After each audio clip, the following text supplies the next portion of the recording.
Doctor ইউনূসকে সব ধরনের সহায়তার প্রতিশ্রুতি বিশ্ব নেতাদের। বাংলাদেশের সঙ্গে মুক্ত বাণিজ্য চুক্তি করতে চায় ভুটান। টঙ্গীর আগুনে এবার না ফেরার দেশে চলে গেলেন fire service inspector Naim.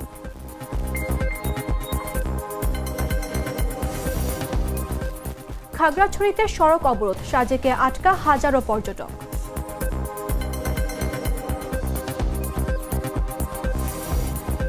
Shutdown এড়াতে না পারলে গণছাঁটাইয়ের পথে হাঁটবে হোয়াইট হাউস।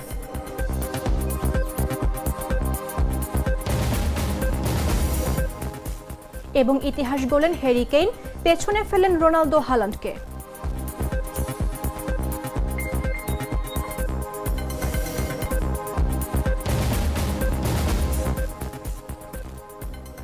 আমন্ত্রণ দুপুর ১টা নিউজে। আপনাদের সাথে রয়েছে আমি মামদুহা রাইসা। মশলা বদলে ফেলেছি, এবার আপনিও বদলে ফেলুন। একবার প্রাণ গুঁড়া মশলা ব্যবহার করেই দেখুন। বিশ্ব পর্যটন দিবস আজ। বিশ্বের অন্যান্য দেশের মতো বাংলাদেশেও বিভিন্ন কর্মসূচির মধ্য দিয়ে দিবসটি উদযাপিত হচ্ছে। জাতিসংঘ বিশ্ব পর্যটন সংস্থা কর্তৃক নির্ধারিত এ বছরের প্রতিপাদ্য টেকসই উন্নয়নে পর্যটন। উন্নয়ন প্রক্রিয়ায় পর্যটন অনুঘটক হিসেবে কাজ করে। পর্যটনের মাধ্যমে বিভিন্ন দেশ, সংস্কৃতি ও মানুষের মধ্যে ইতিবাচক মনোভাব সৃষ্টি হয় সমঝোতা ও বন্ধুত্ব। যুদ্ধের অনুপস্থিতি শুধু শান্তি নয়, সামাজিক, সাংস্কৃতিক, ধর্মীয়, অর্থনৈতিক ও পরিবেশগত সহিংসতার অবসান ঘটিয়ে একটি সৌহার্দ্যপূর্ণ পরিবেশ সৃষ্টিতে পর্যটনের ভূমিকা অপার। নানা আয়োজনের মধ্য দিয়ে রাজধানীতে দিবসটি পালন করা হচ্ছে। সকালে আগারগাঁওয়ে এক বর্ণাঢ্য র্যালির মধ্য দিয়ে দিবসটির সূচনা করা হয়। এক বাণীতে প্রধান উপদেষ্টা প্রফেসর ডক্টর মোহাম্মদ ইউনূস বলেছেন, পর্যটন খাতে বাংলাদেশ দক্ষিণ এশিয়ার অন্যতম সম্ভাবনাময় দেশ। এই শিল্পের যথাযথ বিকাশ নিশ্চিতে তরুণ প্রজন্মকে এই শিল্পের উন্নয়নে এগিয়ে আসতে হবে।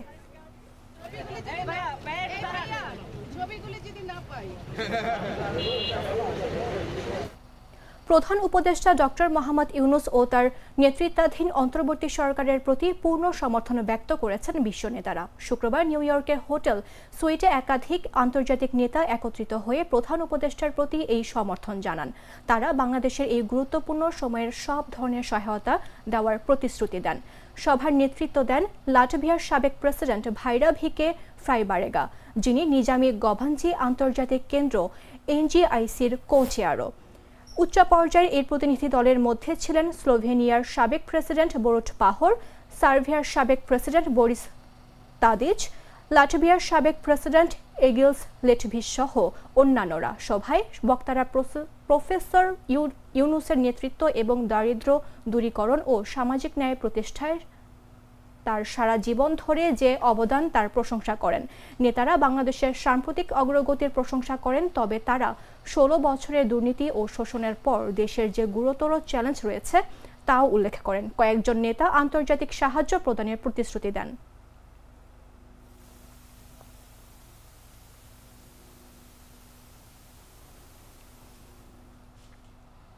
এদিকে বাংলাদেশের সঙ্গে মুক্ত বাণিজ্য চুক্তি এফটিএ সই করা তীব্র আগ্রহ প্রকাশ করেছেন ভুটানের প্রধানমন্ত্রী শেরিং তোবগে। তিনি দুই দেশের অর্থনৈতিক অঞ্চল সংযোগের মাধ্যমে বাণিজ্য ও বিনিয়োগ বাড়ানোর প্রস্তাবও দিয়েছেন। জাতিসংঘ সাধারণ পরিষদের ৮০তম অধিবেশনের ফাঁকে শুক্রবার নিউ ইয়র্কে জাতিসংঘ সদর দপ্তরে প্রধান উপদেষ্টা ডক্টর মোহাম্মদ ইউনূসের সঙ্গে বৈঠকে তিনি এ প্রস্তাব দেন। বৈঠকে প্রধানমন্ত্রী তোবগে বলেন, ভুটানের বিশেষ অর্থনৈতিক অঞ্চল গেলেফু মাইন্ডফুলনেস সিটি জিএমসি বাংলাদেশের কুড়িগ্রামে বরাদ্দকৃত বিশেষ অর্থনৈতিক অঞ্চলের সঙ্গে যুক্ত হলে উভয় দেশ ব্যাপকভাবে উপকৃত হবে। প্রধান উপদেষ্টা এ প্রস্তাবকে স্বাগত জানিয়ে বলেন, দুই দেশেরই বাণিজ্য ও বিনিয়োগ বৃদ্ধির সব সুযোগ অনুসন্ধান করা উচিত। বাংলাদেশ ও ভুটান উন্নত যোগাযোগ, বাণিজ্য ও বিনিয়োগের মাধ্যমে দ্বিপাক্ষিক সম্পর্ককে নতুন উচ্চতায় নিতে পারে।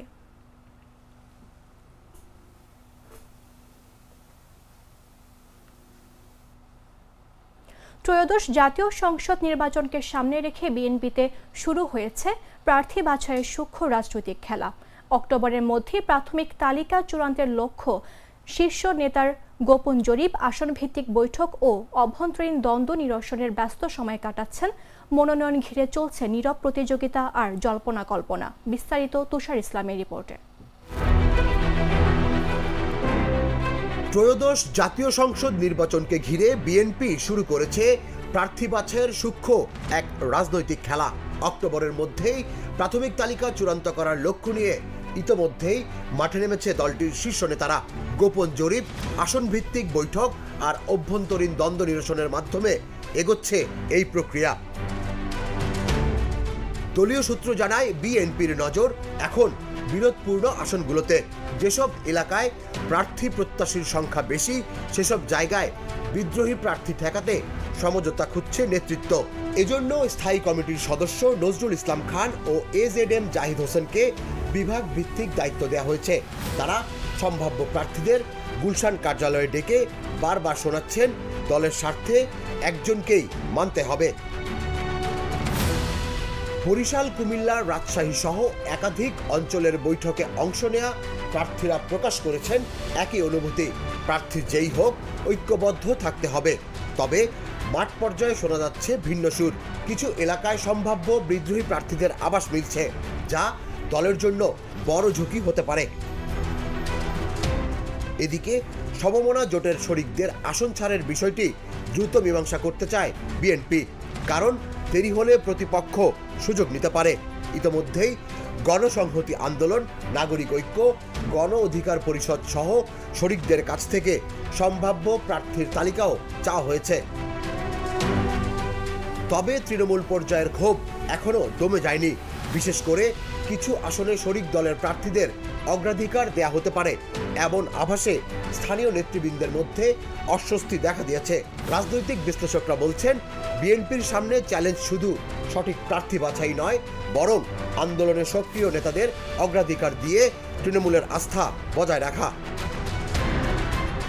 সব মিলিয়ে বিএনপির ভেতরে এখন চলছে নীরব প্রতিযোগিতা। কার হাতে আসবে চূড়ান্ত মনোনয়ন, কে বাদ পড়ছেন, কে থাকছেন, তা নিয়ে জল্পনা কল্পনা এখন তুঙ্গে। আর অক্টোবরের মধ্যেই প্রকাশ পাবে এই রাজনৈতিক নাটকের প্রথম অঙ্ক। তুষার ইসলাম, জাগো নিউজ।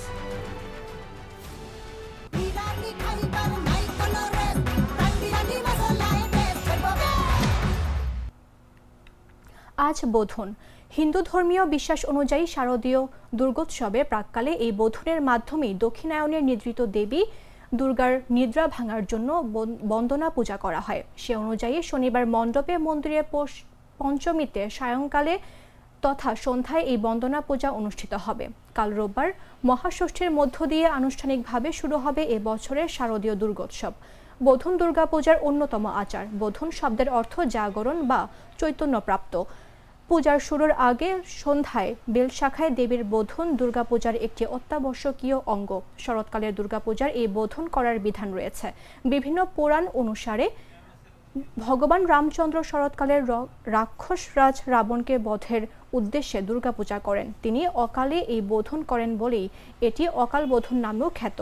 তবে বসন্তকালে চৈত্র মাসে সে দুর্গাপূজার তথা বাসন্তী পূজা হয়, তাতে বোধন করার প্রয়োজন হয় না।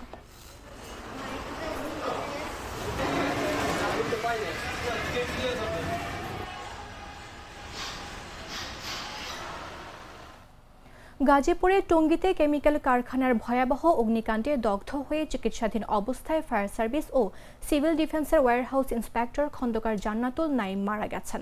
শনিবার সকাল 10টার দিকে রাজধানীর জাতীয় বার্ন ও প্লাস্টিক সার্জারি ইনস্টিটিউটে চিকিৎসাধীন অবস্থায় মারা যান তিনি। ফায়ার সার্ভিসের মিডিয়া সেলের কর্মকর্তা তালহা বিন জসিম বিষয়টি জাগো নিউজকে নিশ্চিত করেন।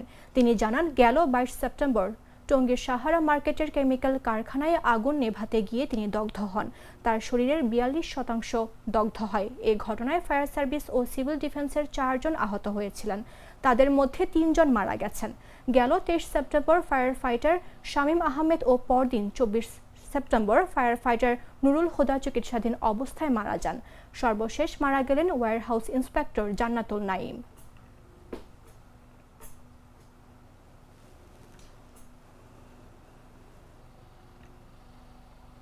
উত্তর পশ্চিম বঙ্গোপসাগর ও তৎসংলগ্ন মধ্য বঙ্গোপসাগর এলাকায় অবস্থানরত সুস্পষ্ট লঘুচাপটি আরও ঘনীভূত হয়ে নিম্নচাপের রূপ নিয়েছে।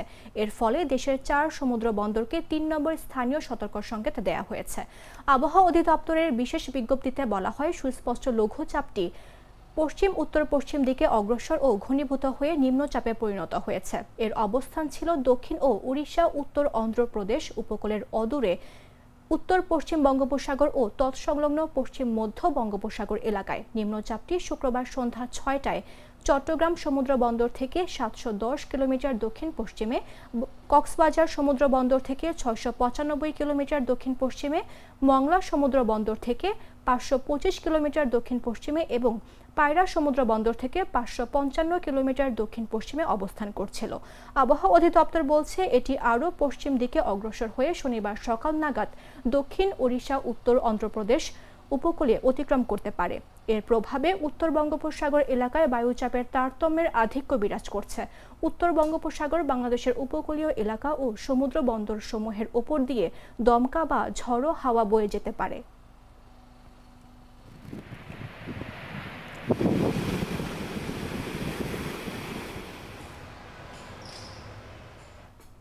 খাগড়াছড়িতে এক নারীকে নির্যাতনের প্রতিবাদে যুগ্ম ছাত্র জনতার ডাকে সকাল সন্ধ্যা সড়ক অবরোধ চলছে।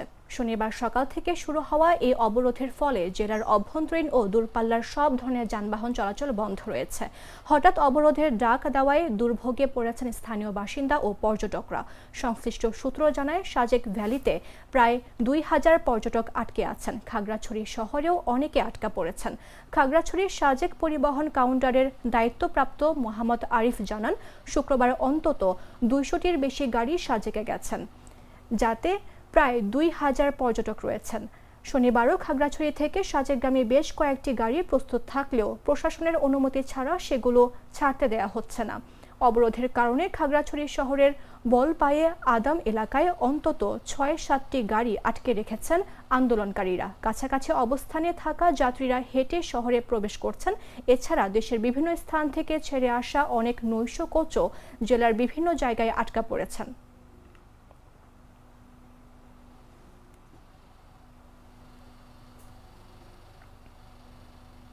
কুমিল্লা নগরে প্রবেশের প্রধান সড়ক মেজর MA গনি সড়কের বেহাল দশা চরমে উঠেছে। শাসনগাছা বাসস্ট্যান্ড থেকে ব্রাহ্মণপাড়ায় মিরপুর পর্যন্ত 21 কিলোমিটার সড়কের প্রায় পুরোটা জুড়েই গর্ত আর খানাখন্দ।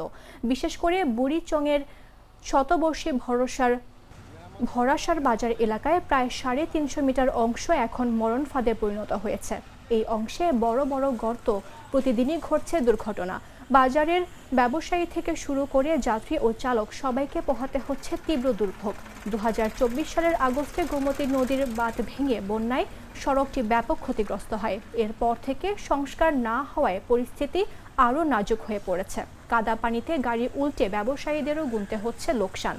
স্থানীয়দের দাবি, দ্রুত সড়কটি মেরামত না করলে দুর্ঘটনা আরও বাড়বে। সড়ক ও জনপথ বিভাগের নির্বাহী প্রকৌশলী খন্দকার গোলাম মুস্তফা জানিয়েছেন, টেন্ডার শেষ, দ্রুত সময়ের মধ্যে পুরো সড়কের সংস্কার কাজ শুরু হবে। ভরাসার বাজার অংশটি অস্থায়ীভাবে মেরামতের উদ্যোগ নেওয়া হচ্ছে বলেও জানান তিনি।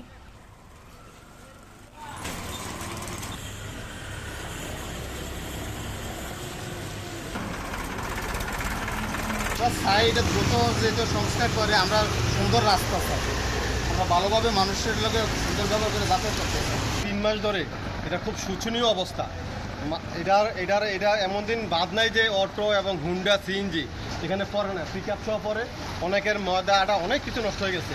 কিন্তু আমাদের এখানে যে মেজর সমস্যাটা, এই টোটাল বাজারগুলো, বুরচুং বাজার, বামনপাড়া বাজার, বড়সার বাজারগুলো ড্রেনেজ নাই, পানি নিষ্কাশন নাই, যে কারণে পানি জমাট হয়ে এই রাস্তাগুলো সমস্ত নষ্ট হয়ে। দেখেন আমি এগুলো কি একটা অবস্থা, গাড়ি দিচ্ছি, অনেকের ঠ্যাং ভাঙছে, পাও ভাঙছে, গাড়ি অনেকের বডি ভাঙ্গা পড়ছে।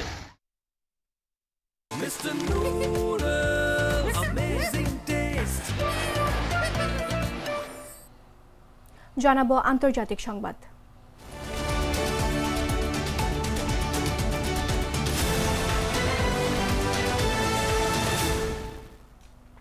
মার্কিন কংগ্রেস যদি আগামী সপ্তাহে শাটডাউন এড়াতে না পারে, সেক্ষেত্রে গণহারে ছাঁটাইয়ের জন্য সরকারি সংস্থাগুলোকে প্রস্তুত থাকার নির্দেশনা দিয়েছে হোয়াইট হাউস।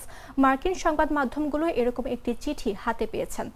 নির্দেশনা অনুসারে office of budget and management যুক্তরাষ্ট্রের সরকারি সংস্থাগুলোকে জনবল হ্রাসের পরিকল্পনার খসড়া তৈরি করতে শুরু করতে বলেছে। কংগ্রেস 30 সেপ্টেম্বরের মধ্যে বাজেট পাশ করতে না পারলে এসব সংস্থার অর্থায়ন আটকে যাবে। বাজেট নিয়ে আলোচনায় বসার জন্য ডেমোক্র্যাটরা স্বাস্থ্যসেবা খাতে নিশ্চিত অর্থায়নের দাবি তুলেছিল। এ কারণে তাদের সঙ্গে বসবেন না বলে গেল মঙ্গলবার জানিয়ে দেন প্রেসিডেন্ট ডোনাল্ড ট্রাম্প। এরপরই এই নির্দেশনা আসে। বাজেট অফিসের নির্দেশনায় সতর্ক করে দেয়া হয়, কেন্দ্রীয় সরকার পরিচালিত যেসব কর্মসূচি, প্রকল্প ও কার্যক্রমের বিকল্প তহবিলের উৎস নেই এবং প্রেসিডেন্টের অগ্রাধিকারের সঙ্গে সামঞ্জস্যপূর্ণ নয়, সেসবের কর্মীদের স্থায়ীভাবে ছাঁটাই করা হবে।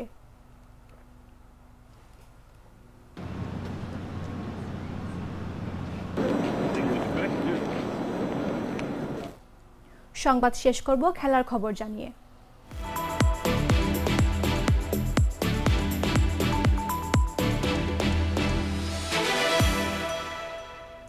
বায়ার্ন মিউনিখের স্ট্রাইকার হ্যারি কেইন লিখলেন নতুন ইতিহাস। ইউরোপের শীর্ষ 5 লিগে কোনো একক ক্লাবের হয়ে দ্রুততম 100 গোল করার কীর্তি গড়েন ইংল্যান্ড অধিনায়ক।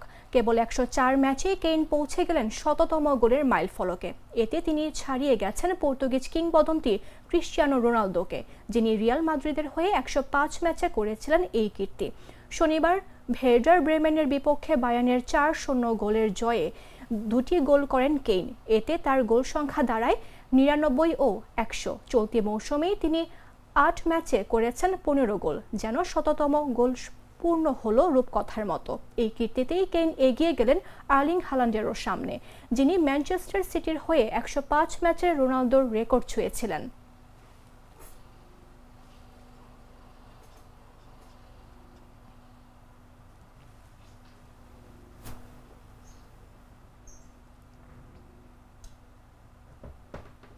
সংবাদ শেষ করার পূর্বে শিরোনামগুলো জানিয়ে দিচ্ছে আরও একবার।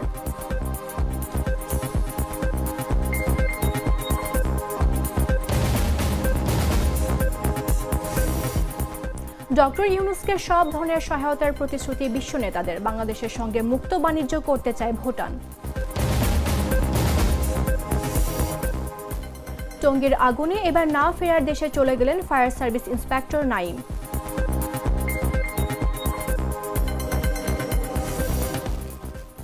খাগড়াছড়িতে সড়ক অবরোধ, সাজেকে আটকা হাজারো পর্যটক।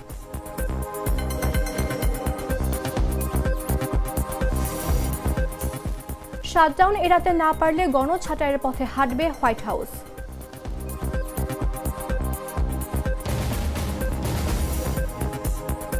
এবং ইতিহাস গড়লেন হ্যারি কেইন, পেছনে ফেললেন রোনালদো হালান্ডকে।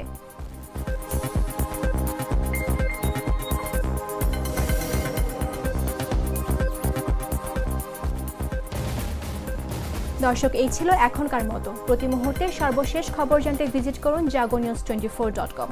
ফলো করুন আমাদের ভেরিফাইড ফেসবুক পেজ এবং সাবস্ক্রাইব করুন জাগো নিউজের ইউটিউব চ্যানেল। ধন্যবাদ সবাইকে।